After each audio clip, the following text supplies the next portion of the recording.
آپ اللہ کے ولی بن جائیں تو اللہ سبحانہ تعالیٰ اپنے بندوں کا امتحان ضرور لیتا ہے۔ میرا بندہ سچا ہے یا نہیں، میرا ہے یا نہیں، خدا کی قسم اس وقت کو ضائع نہ کریں۔ شرط صرف یہ ہے کہ آپ اللہ والے بن جائیں، نیت صاف کریں۔ صحیح بخاری میں آتا ہے، بنی اسرائیل کا واقعہ، بالکل مستند روایت ہے۔ ایک شخص کو 1000 دینار کی ضرورت تھی۔ وہ اپنے ایک جاننے والے کے پاس گیا اور کہا، مجھے 1000 دینار قرض دے دو۔ اس نے کہا، ٹھیک ہے میں دے دوں گا، لیکن کوئی ضامن لے آؤ، کوئی گواہ لے آؤ۔ وہ شخص غریب تھا، اس کا کوئی جاننے والا نہیں تھا، لیکن وہ اللہ والا تھا۔ اس نے کہا، میرا ضامن بھی اللہ ہے اور میرا گواہ بھی اللہ ہے۔ میں اللہ کو گواہ بنا کر کہتا ہوں کہ میں تمہارے پیسے واپس کر دوں گا۔ ایک دوسرے شخص کو اس کی بات پر یقین آ گیا۔ اس نے کہا، چلو میں تمہیں دے دیتا ہوں۔ جو شخص اللہ کو گواہ بنا رہا ہے وہ اتنا بڑا جھوٹا نہیں ہو سکتا۔ جو شخص اللہ کا نام لے کر سچ بولتا ہے، اللہ تعالیٰ اپنی غیبی مدد سے اس کی مدد فرماتا ہے، اور جو شخص اللہ کا نام لے کر لوگوں کو دھوکہ دیتا ہے، اللہ تعالیٰ اسے تباہ و برباد کر دیتا ہے۔ اس شخص نے کہا، میرا ضامن بھی اللہ ہے اور میرا گواہ بھی اللہ ہے۔ چنانچہ اس نے اسے 1000 دینار دے دیے اور کہا، میں اللہ کے نام پر تم پر اعتماد کرتا ہوں۔ وہ شخص پیسے لے کر کاروبار کے لیے روانہ ہو گیا۔ وہ کشتی میں بیٹھ کر سمندر پار گیا، اپنا کام مکمل کیا، اور جب واپسی کا وقت آیا تو آخری کشتی جا چکی تھی۔ وہ سر پکڑ کر بیٹھ گیا اور کہنے لگا، میں نے آج وعدہ کیا تھا، اللہ کو ضامن بنایا تھا اور اللہ ہی کو گواہ بنایا تھا۔ اگر آج میں رقم نہ پہنچا سکا تو وہ میرے بارے میں کیا سوچے گا؟ اسے یہ فکر تھی کہیں ایسا نہ ہو کہ سامنے والے کا اللہ کے نام پر کیا گیا اعتماد ٹوٹ جائے۔ اس دن اب کوئی کشتی نہیں تھی۔ اس نے دعا کی، یا اللہ میں نے تجھے ضامن بنایا ہے، تجھے گواہ بنایا ہے، اب اس مال کو پہنچانا تیرا کام ہے۔ اس نے لکڑی کا ایک موٹا ٹکڑا لیا، اس میں سوراخ کیا، 1000 دینار اس کے اندر رکھ دیے، ایک پرچی لکھی، اسے بھی اندر رکھا، پھر بسم اللہ پڑھ کر اسے سمندر میں چھوڑ دیا اور کہا، اے اللہ میں نے تجھے ضامن بنایا تھا، تجھے گواہ بنایا، اب یہ امانت پہنچانا تیرا کام ہے۔ ادھر وہ شخص اپنے مال کا انتظار کر رہا تھا۔ اللہ سبحانہ وتعالیٰ جو قادر، قدیر اور مقتدر ہے، اس نے ہوا کا رخ بدل دیا اور وہ لکڑی کا ٹکڑا بہتا ہوا اسی شخص تک پہنچ گیا۔ اس نے اسے کھولا تو اندر ایک پرچی بھی تھی اور پورے 1000 دینار بھی موجود تھے۔ وہ حیران رہ گیا کہ یہ میرے پاس کیسے پہنچ گیا۔ ادھر اگلے دن جس شخص نے رقم بھیجی تھی، اسے پہلی کشتی ملی تو وہ دوبارہ 1000 دینار لے کر روانہ ہوا کہ شاید وہ پہلے نہ پہنچے ہوں۔ وہ اس شخص کے پاس پہنچا اور کہا، یہ آپ کی امانت ہے، معذرت چاہتا ہوں، میں ایک دن دیر سے آیا۔ اس شخص نے کہا، کیا تم نے کل میرے پاس رقم نہیں بھیجی تھی؟ اس نے کہا، جی میں نے بھیجی تھی۔ تب اس نے کہا کہ جب اللہ کو ضامن بنایا تھا، جس رب پر تم نے بھروسہ کیا تھا، اسی رب نے تمہارا مال میرے پاس پہنچا دیا، اب مجھے اس رقم کی ضرورت نہیں۔ ہم بات بات پر کیوں پریشان ہوتے ہیں؟ ہماری زندگی میں آخر کمی کیا ہے؟ شاید توکل کی کمی ہے، قرآن پڑھنے کی کمی ہے، عبادت کی کمی ہے، حلال اور حرام کی پرواہ کرنے کی کمی ہے، نگاہوں کی حفاظت کرنے کی کمی ہے۔ ہماری زندگی میں کوئی نہ کوئی کمی ضرور ہے جس کی وجہ سے ہم اللہ تعالیٰ کے ناموں کی برکت سے مکمل فائدہ نہیں اٹھا پا رہے۔ جو مسلمان جانتا ہو کہ میرا رب ان صفات کا مالک ہے، اور یہ تو صرف 3 نام ہیں، اس کے علاوہ اللہ کے بے شمار صفاتی نام ہیں، وہ ہر وقت پریشان کیسے رہ سکتا ہے؟ وہ بے چینی اور اضطراب میں کیسے زندگی گزار سکتا ہے؟ اسے تو معلوم ہے کہ میرا رب ہر چیز پر قادر ہے، وہ قادر بھی ہے، قدیر بھی ہے، مقتدر بھی ہے۔ تو پھر پریشانی کس بات کی؟ جب ہمارا رب ہر چیز کو کنٹرول کر سکتا ہے، اور تو اگر ہم اللہ والے بن جائیں، یقین کریں، پھر کوئی مسئلہ نہیں رہتا۔ اللہ تعالیٰ صرف کن فرمائے تو ہر مشکل آسانی میں بدل جاتی ہے، صرف ہماری نیت صاف ہونی چاہیے۔ یہ تھا پہلا اصول کہ ہماری نیت صاف ہونی چاہیے، اور دوسرا اصول ایک خوشگوار اور کامیاب زندگی گزارنے کے لیے یہ ہے کہ جو بھی نیکی کریں اس کے اجر کی امید صرف اللہ تعالیٰ سے رکھیں۔ پھر دیکھیں اللہ تعالیٰ اپنی قدرت کے کیسے کیسے مناظر آپ کو دکھاتا ہے۔ پہلا اصول کیا تھا؟ اپنی نیت ہمیشہ اللہ کے لیے خالص رکھیں، جھوٹ نہ بولیں، دھوکہ نہ دیں، فریب نہ کریں، ہر کام اللہ کی رضا کے لیے کریں۔ دوسری بات یہ کہ نیکی کے بدلے اجر کی امید صرف اللہ تعالیٰ سے رکھیں۔ پھر دیکھیں اللہ تعالیٰ آپ کے لیے کیسے کیسے دروازے کھول دیتا ہے۔ صرف اللہ سے امید رکھنی ہے، آج بھی وہ اپنی رحمت کے خزانے کھول سکتا ہے اور قدرت کے دریا بہا سکتا ہے، اور ہماری زندگی کی جو مشکلات اور پریشانیاں ہیں انہیں دور کر سکتا ہے۔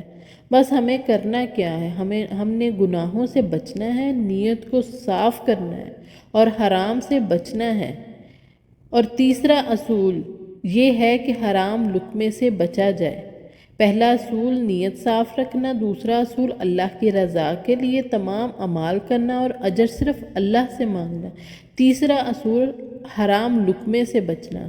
آپ صحابی رسول حضرت ابو امامہ باہلی رضی اللہ عنہ کا واقعہ دیکھتے ہیں۔ جب وہ اس دین میں داخل ہوئے، اسلام قبول کیا، تو وہ غریب تھے۔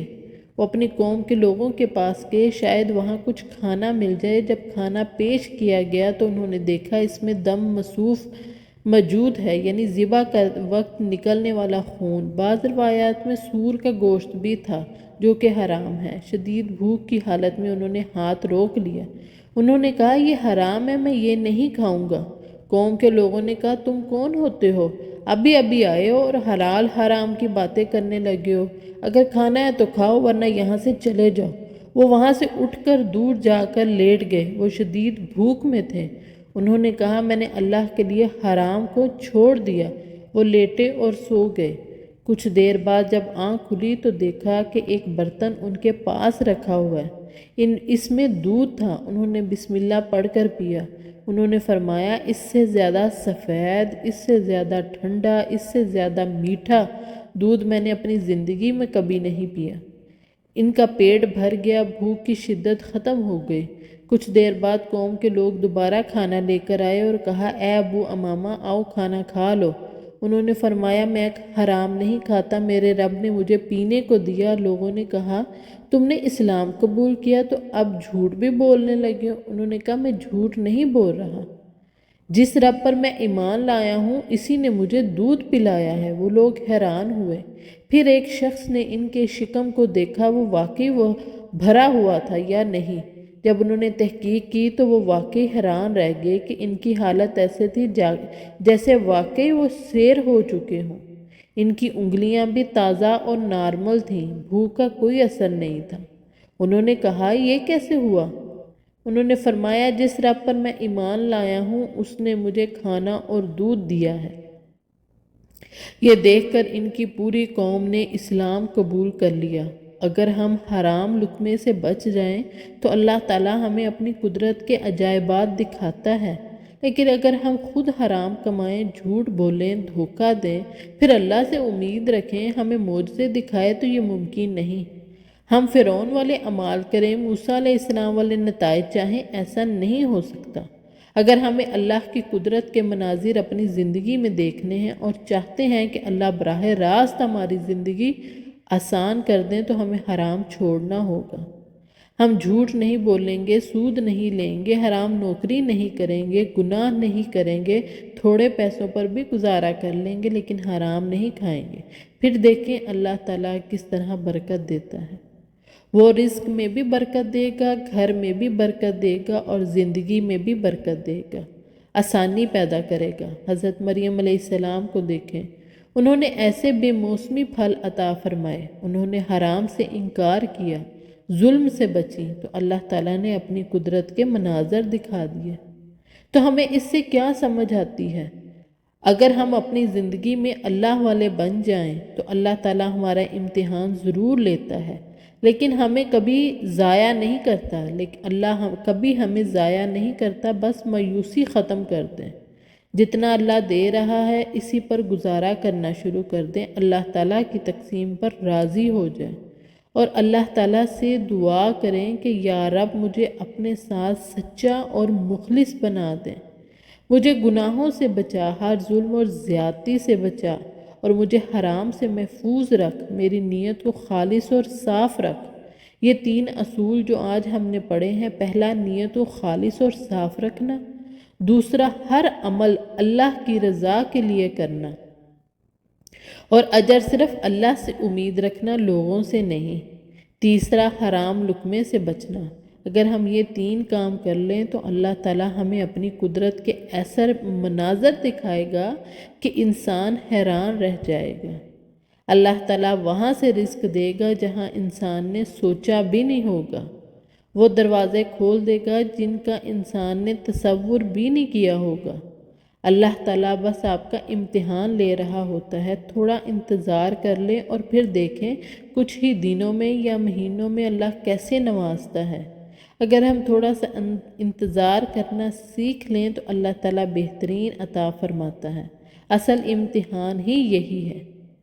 کیا انسان پورے فوری فائدے کو چن لیتا ہے یا اللہ کی رضا کے لیے وقتی مشکل کو برداشت کرتا ہے؟ اگر ہم اللہ کی رضا کو چن لیں تو ہماری زندگی کو آسان بنا دیتا ہے۔ میری اللہ سے دعا ہے، یا اللہ تو قادر ہے، تو قدیر ہے، تو مقتدر ہے، ہر چیز پر غالب ہے، تو ہماری تمام پریشانیاں آسانیوں میں بدل دے۔ جو لوگ غم، پریشانی، اضطراب اور ڈپریشن میں ہیں، ان کے دلوں کو سکون عطا فرما، ہر مشکل کو آسان فرما دے، ہمیں اپنی رحمت کے سائے میں رکھ، ہمارے ایمان کو مضبوط کر، ہمارے ہر گناہ، بدنیتی، ظلم اور حرام سے بچا، ہمیں اور ہماری اولاد کو محفوظ رکھ۔ یا اللہ ہمیں اپنے نیک بندوں میں شامل فرما، ہمیں صدیقین، شہداء۔ آمین ثم آمین۔ ویڈیو پسند آئے تو لائک اینڈ شیئر ضرور کریں۔ جزاک اللہ خیر۔